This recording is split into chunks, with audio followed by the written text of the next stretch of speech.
आखिर तुम उससे क्या चाहते हो? क्या तुम्हें सोने चांदी के चढ़ावे चाहिए? क्या तुम अपने भक्तों से स्वादिष्ट और पंच पकवान चाहते हो? मैं मनुष्य से एक श्रद्धा के अतिरिक्त कुछ नहीं चाहता, कुछ नहीं मांगता। वो मेरे प्रति बड़े बड़े चढ़ावे न चढ़ाए। सोना, चांदी, घी, चंदन और पकवान के चढ़ावे मुझे नहीं चाहिए। श्रद्धा और भक्ति भाव से एक फल, एक फूल, फूल की एक पत्ती, जल का एक कतरा या चावल का आधा दाना ही सही, मैं उसको भी भक्त की श्रद्धा से कहीं अधिक। तो इसी कारण जन्म के चक्र में फंस जाता है। परंतु तुम्ही ने इस माया में सृष्टि की रचना करके और दूसरी ओर मनुष्य को चंचल मन प्रदान करके दोनों को एक दूसरे में उलझा दिया है। पग पग पर मनुष्य के बहकने के लिए अनगिनत आकर्षण पैदा किए हैं। मनुष्य इसके जाल में उलझा रहता है। और क्षमा करना, तुम्हें जाल बिछाकर किसी शिकारी या बहेलिए की भांति जाल में फंसे मनुष्य के हाथ पैर मारने, उसके छटपटाने का तमाशा देखते रहते हो। नहीं अर्जुन, मैं तमाशा नहीं देखता, बल्कि अपनी माया की लीला देखता हूं।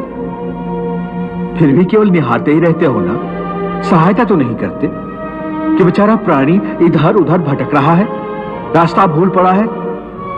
तुम्हारे मन में बेचारे मनुष्य की सहायता करने का विचार तभी नहीं आता कि आगे बढ़कर उसका हाथ थाम लो, उससे सच्चा रास्ता दिखाऊं। बिल्कुल आता है, और मैं मनुष्य की सहायता भी करता हूं। परंतु कब कब करते हो तुम उसकी सहायता?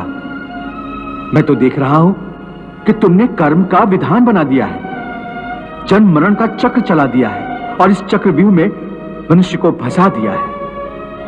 ये तो कोई बात नहीं हुई, ये तो कोई सहायता नहीं हुई। मैं सहायता अवश्य करता हूं। अपने भक्त को मैं कभी बेसहारा नहीं छोड़ता। परंतु मनुष्य मेरी ओर देखे सहायता के लिए, मेरी ओर बढ़े तो मैं उसकी सहायता करूं ना। परंतु वो मेरी ओर बढ़ने के बजाय अपने अहंकार में डूबा रहता है, अपने बाहुबल के घमंड में पड़ा रहता है। वो तो इस भ्रम में पड़ा रहता है कि संसार में उससे बढ़कर कोई नहीं है। वो तो केवल अपनी बुद्धि और अपने बल पर ही भरोसा करता है। अपने बाहुबल पर उसे अपने परमात्मा से भी अधिक विश्वास होता है।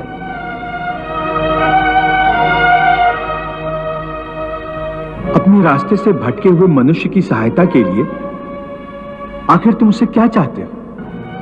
आंसू, चाहे लाखों पाप करने के बाद अंतिम क्षण में क्यों न बहाया गया हो, मैं उस अनुपम भेंट को भी स्वीकार कर लेता हूं और मनुष्य के सारे पापों को उस आंसू से धोकर उसे नवजात शिशु की तरह निष्पाप कर देता हूं। उसका कल्याण करता हूं, उसे मुक्ति देता हूं। केवल एक फल, फूल या पत्ते को अर्पण करने पर ही मुक्ति दे देते हो। फिर कर्म विकर्म, पाप पुण्य, धर्म विधान सब यूं ही रह जाते हैं। ये धर्म, ये विधान और उसके सारे सिद्धांत तो चंद्रमा और अनगिनत तारों की भांति होते हैं, जो अधर्म और अज्ञान के अंधकार में झिलमिलाते रहते हैं। परंतु जब भक्ति का सूर्य उदय हो, किसी पंडित प्रवचन, किसी पूजा सामग्री की कोई आवश्यकता नहीं। हां, केवल एक शर्त है। वो शर्त क्या है मधुसूदन?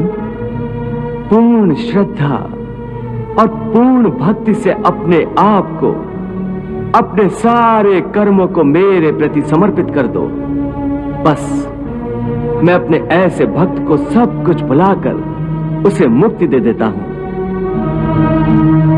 सर्वधर्मान परित्यज्य मामेकं शरणं व्रज, अहम त्वा सर्व पापेभ्यो मोक्षयिष्यामि मा शुचः। वाह प्रभु, वाह। भगवान, प्रभु ने आज कितनी भावुकता से अपने प्रभुत्व की विशालता और उदारता का रूप अर्जुन के माध्यम से सारे संसार को दिखा दिया है। हाँ देवी, प्रभु के यह अमृत वचन सारी मानव जाति के कल्याण के लिए है। भगवान श्री कृष्ण ने मनुष्य के कल्याण और मोक्ष के सारे रास्ते दिखा दिए, जिन्हें अपनाकर ज्ञानी ध्यानी मोक्ष प्राप्त कर सकते हैं। और अंत में साधारण से साधारण मनुष्य की आसानी के लिए सबसे सहल और आसान रास्ता भी बता दिया, भक्ति का रास्ता। हे अर्जुन, भक्ति का स्थान इतना ऊंचा है कि अपने सच्चे भक्तों की मैं स्वयं भक्ति करता हूं। ये क्या कह रहे हो मधुसूदन? भला परमात्मा होकर तुम किसी भक्त की भक्ति कैसे कर सकते हो? यदि परमात्मा भी भक्त हो गया तो फिर दोनों में क्या अंतर रह जाएगा? यही अंतर तो मिटाना चाहता हूं मैं। भक्त और भगवान के बीच कोई सीमा रेखा नहीं खिंचती। भक्ति तो भगवान और भक्त के बीच एक पवित्र रिश्ता है।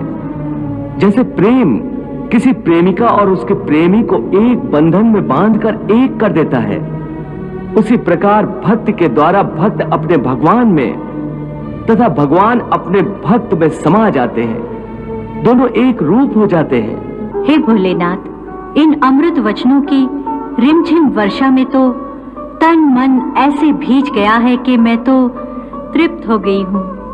देवी, आप तो केवल इन अमृत वचनों की वर्षा में भीज गई हैं, परंतु उधर अर्जुन को देखो।